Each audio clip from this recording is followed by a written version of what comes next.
Àwọn gidi dẹ́ máa ń kún yẹn ni ò jẹ́ ń dá yín mọ̀ wọn látàárọ̀. Atẹ́kùn yẹn kàn gbé wálé ẹ̀kan náà pé lẹ́rí góòdì mi.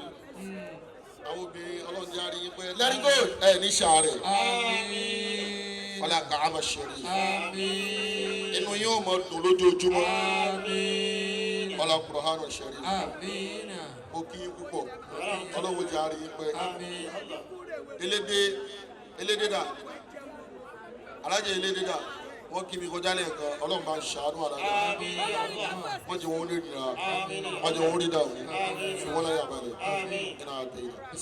Ìfà ń kálẹ̀ lóyà.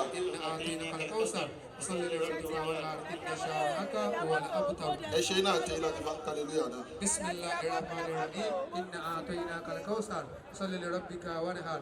Inna shani'aka huwal abtar. Pàṣọ la fi bẹ̀rẹ̀ ẹja fi pàṣọ parí ẹ̀. Ẹ bá ń ṣe iná àti iná ti pàṣọ mà rẹ̀. Kálẹ̀ in advance fún báwọn. Àti ṣẹlẹ̀ kan. Orí next week ní bẹ́ẹ̀dì Alájì. Alájì wa bẹ̀rẹ̀ wá sẹ́yìn. Àbí next week kọ́ ni. Ọlọ́run dákun má ṣẹlẹ̀ ọ̀pọ̀ tó kù tí wọ́n ṣe. Ẹ yòǹbó aṣíwájú ẹ̀dá Muhammad. A kí àwọn bàbá wa Sheikh Abdulrasheed Abdulrahman àṣẹ Ọlọ́run tí wọ́n máa fi agbára kún agbára Ọlọ́run fàṣẹ kún àṣẹ. Tóyọ̀sí Adésànyà wàá gbà yìí. Bàmí àmìyẹ̀mí máa ń kẹsẹ̀ lọ́rọ̀ ọ̀gán ìgbà tó lu ọmọ Àjíbọ̀dù ọmọ ìpè ọjà. Èmi Bọ́lájí lẹ́ máa ń kẹsẹ̀ lọ́rọ̀ ọ̀gán ọmọ olówó òdùrọ̀ ọmọ Àjíbẹ̀ péjèrè. Ọmọ lágúnwárè nílé òwò ọmọ ẹ̀fún lọ́jọ́ èpo ẹgbàmọ̀ lítà bí ọmọ gbòǹgbò àkàlà. Bàbá ò tọ́lì olówó rí ọkọ̀ ìyá mi bíjè.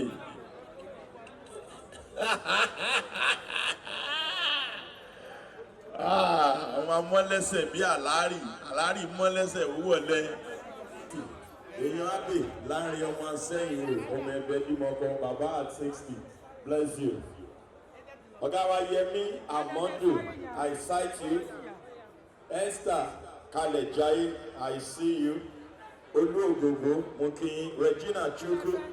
Ayámbẹ́lọ́ ọ̀dẹ bàbá yín. Ìyá mi dúpẹ́ ṣáínṣáín. Wàràfánà Mọ̀kánà Àlìyà. Ìyá mi dúpẹ́ ṣáínṣáín. Gbogbo àwọn tẹ́ ẹ ti ṣoore fún ṣàánú fún ẹ̀ ní padà gbégbá agbára lọ́dọ̀ wọn o. Ìyá mi dúpẹ́ ṣáínṣáín.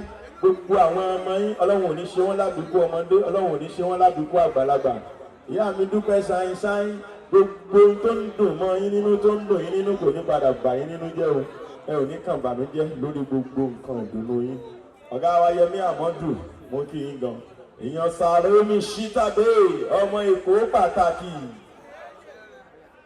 Bá a ṣe máa ṣe rèé torí àkókò, no time to check time.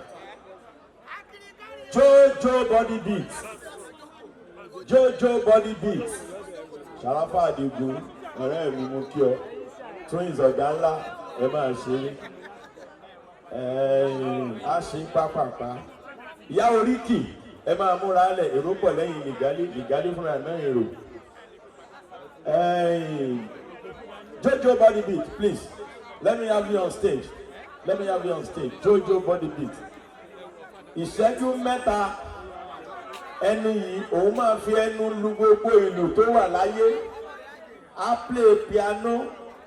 Gbogbo ohun tí ẹ máa ń gbádùn lórí stage pàṣọ yẹn gbogbo ẹ̀ ló wà nínú okun ẹ̀. Ọlọ́ tálẹ̀ntì wèrè pọ̀ láyé yìí o.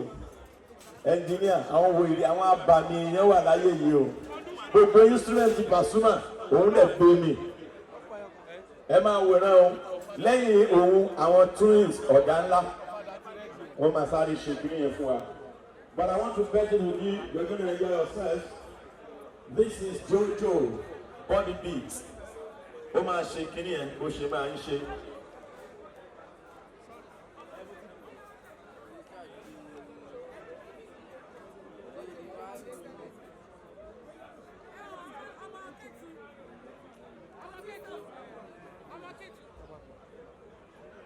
Engineer, wọ́n ní kí ẹ yá wọn ní jazz drummer.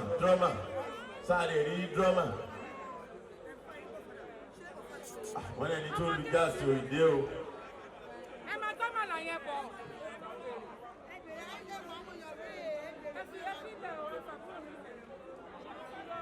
Ẹyin ò jẹ àmàlà ni. Ẹ fà kúrò nílẹ̀ o. Àwọn fẹ́ àmàlà ń bì yìí. Ìyẹn máa le díẹ̀ o. Jojo body beat. As a professional entertainer, you got to do something.